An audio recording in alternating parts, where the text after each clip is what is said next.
Hello, আসসালামু আলাইকুম। Hello, আসসালামু আলাইকুম। এই আমাদের রান্না করার মশলা, এই যে জিরা, দারচিনি, এলাচ, লবণ, হলুদের গুঁড়া, মরিচের গুঁড়া, 1 চামচ হলুদের গুঁড়া,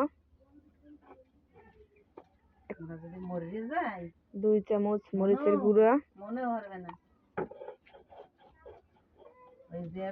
মরিচের গুঁড়া, 1 চামচ হলুদের গুঁড়া, নুন, 4 পিস এলাচ, 4 পিস এলাচ, 4 পিস দারচিনি, ধনিয়ার গুঁড়া 1 চামচ, ওই তো বুঝবে যে 1 টেবিল চামচ রসুন বাটা, 1 টেবিল চামচ জিরে বাটা, তারপর সুন্দর মতন মাইকে লওয়া,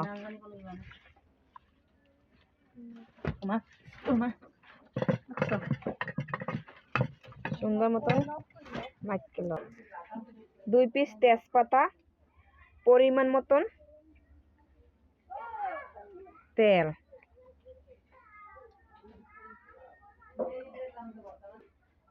কিছুটা পরিমাণ পানি দিয়া এখন ভালোভাবে মেখে ঢেকে দেব।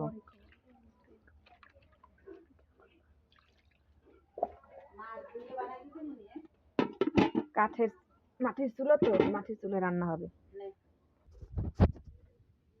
এখন আমি হড়াটা জাগাইয়া একটু লাগা দিয়ে দেবো। বলকাইছে কি সুন্দর, দেখছেন? অনেক সুন্দর বলকাইছে। এইরকম কালারটা আরো সুন্দর কালার হবে।